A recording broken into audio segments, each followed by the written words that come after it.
Hello everyone, welcome back to Lorrie's Kitchen.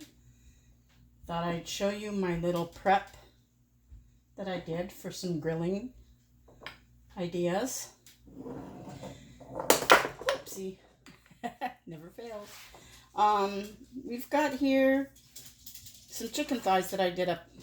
So they're all done in their freezer bags, but I'm going to tell you, they're not frozen. I haven't put them in the freezer yet, but I want to tell you what I made. So the first one, basically what I did is they are skin on boneless thighs.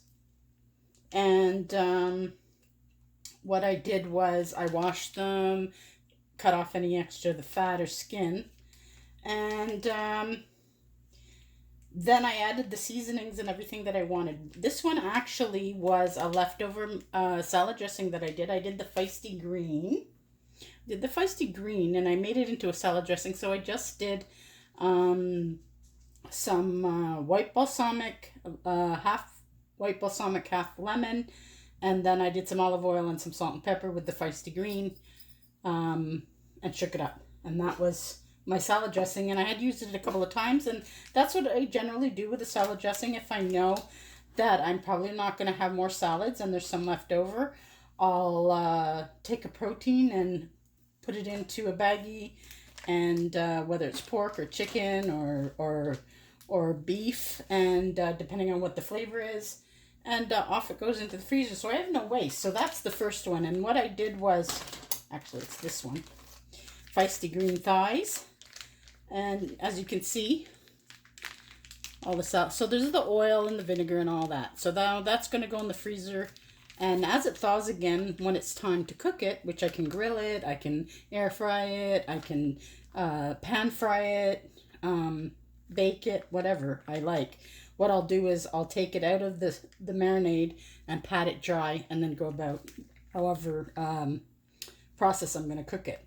So that's the first one. That's Feisty Green with one of my marinades. And if you had a Greek marinade, salad dressing, an Italian salad dressing, even Caesar, ranch, you name it, you can do that with it. Second one I did was the chimichurri. I love chimichurri. Love it.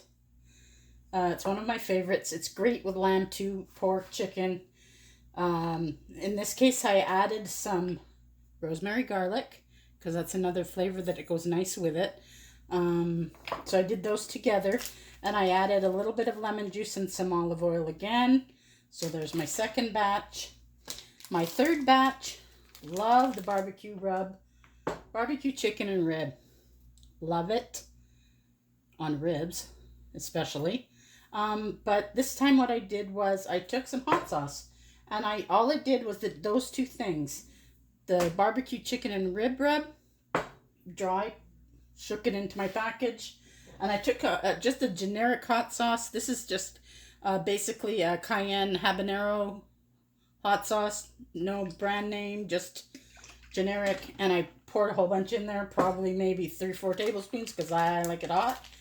And that's it. And now it's going to go in the freezer, and it's ready to grill when I'm ready to grill. Last but not least, now this is going to be actually the first time I try this, but I think the premise of it is a good idea. So I opened one of my packages. This is actually our butter chicken meal solution. But rather than use it like that, I decided I am going to pour it into one of my empty jars and use it as a seasoning rather than as the meal solution. Yeah, so I just took about 2 tablespoons of that and some oil. That's all that's in here. And I mix it up with the thighs. And there we have it. Now, this can be, if I want to take this out and, like I said, remove a little bit of the liquid, and I can pan fry it. I can just make it into, I can add the rest of this if I wanted to, and then add some coconut milk, or however you like to prepare it. Ordinarily it says that you add some crushed tomatoes and coconut milk, but you make it any way you like it.